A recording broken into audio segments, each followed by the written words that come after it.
नमस्कार, आपल्या चॅनलमध्ये तुमचं मनापासून स्वागत आहे।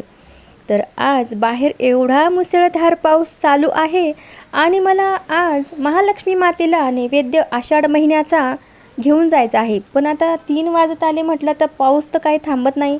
शेवटी मी माझं आवरायला घेतलं। मी ऑनलाईन ड्रेस मागवलेला होता, तो घातला, आवरून घेऊ म्हटलं आणि स्वयंपाकाची सुरुवात केली।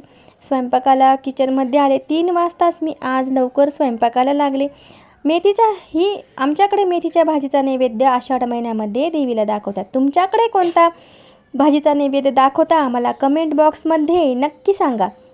आमच्याकडे मेथीची भाजी असते, तर तुमच्याकडे कोणती भाजी असते? करडई असते की तांदूळका असते की आंबाड्या असते? ती मला कमेंटमध्ये तुम्ही नक्की सांगा। आणि माझे व्हिडिओ तुम्ही जेव्हा जेव्हा बघता ना तेव्हा मला कमेंट नक्की करा। मला आहे ना त्यामुळे खूप उत्साह वाढतो माझे व्हिडिओ तयार करायला आणि शॉर्ट्स व्हिडिओसुद्धा बनवायला, लॉंग व्हिडिओ बनवायला, लाईव्हमध्ये सुद्धा यायला। तर तुम्ही प्लीज मला कमेंटमध्ये ना श्री स्वामी समर्थ तरी लिहत जा।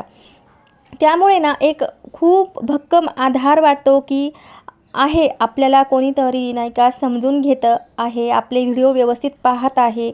तर असं माणसामध्ये ना एक हुरूप येतो अशी कमेंट पाहिल्यावर। तर प्लीज मला कमेंटमध्ये नक्की सांगा की तुमच्याकडे सुद्धा महालक्ष्मी मातेला आषाढ महिन्यामध्ये कोणता नैवेद्य तुमच्याकडे असतो भाजीचा। तर त्यानंतर मी सुरुवात केली भज्यांचं पीठ भिजवून घ्यायला। तर भज्यांचं पीठ भिजवताना थोडं तिखट, हळद, मीठ मी वापरत असते। तर त्यानंतर मी हे जास्त करून वापरतच नाही, कारण आमच्याकडे ना फक्त मिठाचेच भजे आवडतात। पण आज मला ना उपवास सोडायचा होता। जया पार्वती व्रत मी सोमवारपासून धरलेलं आहे। तर हे व्रत मी पहिल्यांदाच केलं। 5 दिवसात मला असं थकवा वगैरे काहीच जाणवलं नाही। तर महालक्ष्मी मातेने अगदी माझ्याकडून हे व्रत निर्विघ्नपणे पार पाडून घेतलं आणि आज नेमका शुक्रवार आला त्या व्रताची सांगतेचा।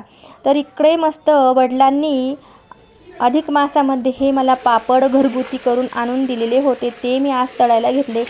हे पापड मी एवढे तळायपुरताच मी वापरत असते, थोडे मी वापरत असते। जास्त मी ह्या पापडांचा यूज करतच नाही, कारण आहे ना पापडच एवढे सुंदर आहे की ते अजिबात इतर वेळेस खाऊ पण वाटत नाही, म्हणजे तळायलाच मी घेत असते। त्यानंतर मग ही कुरडई मी केलेली होती माझ्या हातून मागच्या वर्षी, ती कुरडईसुद्धा मी तळून घेतली। आणि मी ना आता इथून पुढे बाहेरूनच थोडं मी आयतच घेत जाणार आहे, कारण घरामध्ये ना करून होतच नाही माझ्याकडून। कारण दुसऱ्या तिसऱ्या मजल्यावर राहत असल्यामुळे वरती जा खाली या खूप धावपळ होती, खूप थकवा येतो। त्यानंतर हे सुंदर भजे, कांद्याचे भजे तळून घेतले। भजे पण एवढे टम्म फुगले। आणि त्यानंतर कुरडई पापड हे मी डब्यात ठेवून दिले, कारण 2 तासामध्ये सुद्धा बाहेरच्या वातावरण पाहून म्हटलं हे नरम होऊन जातील। तर जेवणाला 5-6 तास बाकी होते, कारण 3ला स्वयंपाकाला लागले, त्यामुळे मी कुरडई पापड डब्यात भरून ठेवले, ते सादळू नाही म्हणून।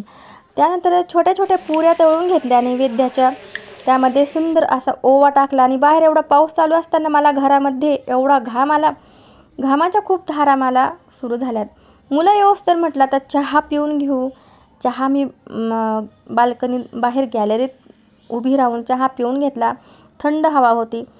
आणि त्यानंतर मुलं आल्यानंतर हे सुंदर नैवेद्याचं ताट भरायला घेतलं। 11 छोट्या पुऱ्या केलेल्या होत्या, त्यावर सगळा नैवेद्य मी जेवढं स्वयंपाक केला तेवढा थोडा सगळा ठेवून घेतला। गोड पदार्थ तुम्ही म्हणाल की त्याच्यात गोड पदार्थ नाही आहे, पण मी ह्या वेळेस खडी साखर ठेवून घेतली, कारण मी ऑलरेडी 5 दिवस खूप गोड खात आले आहे। त्यामुळे मी 2-2 दाणे साखरेचे ठेवले साईडला बस। आणि वरण भात न करता छोल्यांचीच भाजी भातावर मी थोडी घेतली। त्यानंतर म्हटलं आता देवीला नैवेद्य दाखवून घेऊ। स्वामींना आधी नैवेद्य दाखवून घेतला, मग महालक्ष्मी मातेला सुद्धा इकडे मोठ्या ताटातच तो थोडासा नैवेद्य दाखवून घेतला। हळदी कुंकू लावून पूजा केली। घरीच ताटावर पाणी फिरवून घेतलं, म्हटलं पाणी तिकडं न्यायचं नाही। आणि अशा डबा बंद प्लॅस्टिकच्या डब्यामध्ये नैवेद्य पॅक केला आणि म्हटलं आता चला सोहमला घेतलं। तो खालीच होता पार्किंगमध्ये. दीदीला म्हटलं तू दरवाजा लाव.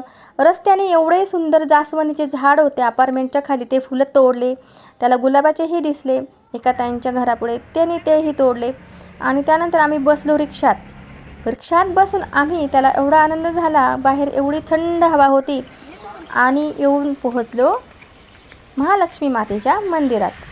तर आज पहिल्यांदा मी सोहमला माझ्याबरोबर मंदिरात घेऊन आले, कारण इतर वेळेस माझे मिस्टर आणि मी आम्ही दोघंच येत असतो.